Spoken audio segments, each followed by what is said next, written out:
Good morning, everybody. Pastor Stitch, Narrow Path Christian Church, BC, Bay City, Michigan. Welcome to the Biker Devotional.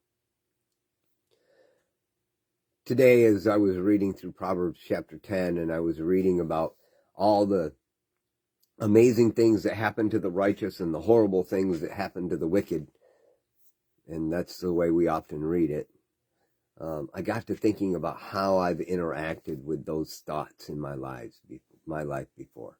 Because the reality is we read things like that in the Bible about how good people, good people. The Bible says righteous, but we say good people end up not getting good stuff. And bad people, they get the good stuff. They don't get the stuff that they should,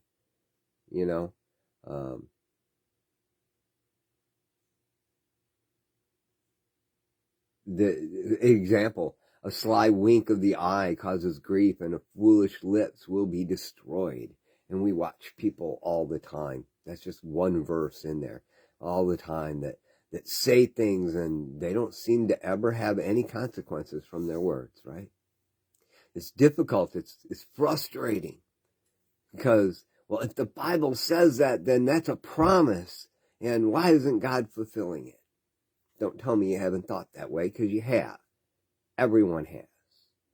And most people who try to live the righteous life, and I did the air quotes because they're not sure what that really means,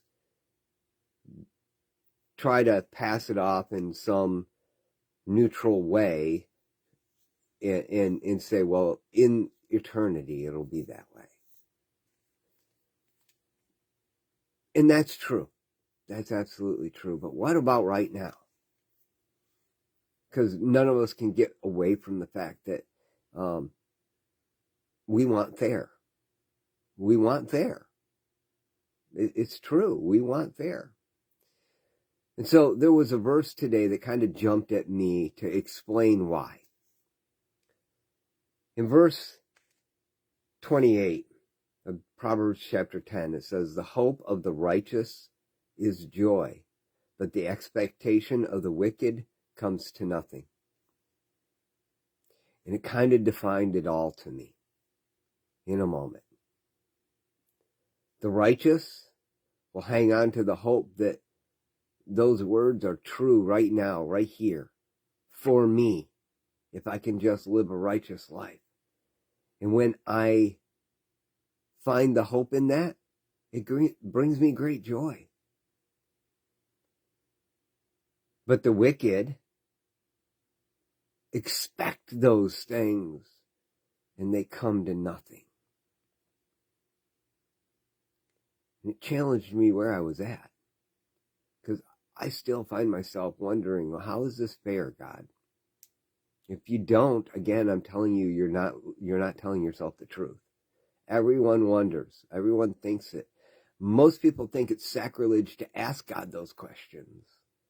I'm grateful for the fact that I can, because as I ask those questions, God always brings answers into my life. And this morning is just one of those times. When I have an expectation of the promises,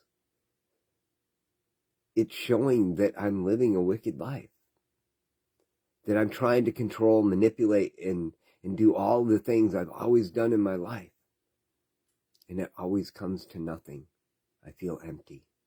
But when I have a hope for those things, that they will be true at some point, and I eagerly wait for them, and I hope, and it gives me great joy to know that it will come someday. I see God do amazing things. It's not easy to live that way, but the start of the process is to be real with God. Ask him real questions and let him give you real answers, but beware. He might challenge you on what you think about yourself. And when he does, that's an opportunity to do something new. As we start this week of Holy Week, why not? Why not take the time to let God speak into your life challenge you on one thing. Maybe it's just a thing of, can you find hope in one of these things? The Lord will not let the righteous go hungry, but he denies the wicked what they crave. It's a verse. It's verse 3 of Proverbs 10. Can you find hope in that? Can you look at that and say, the Lord isn't going to let the righteous go hungry, and ask him to help you be that righteous person? Not only so that you can be fed, but you can feed others. And find joy in the fact that that is where your hope is, without having an expectation that, God, you must do this because you said it. And see what it does in changing your thoughts. I love y'all. I truly do.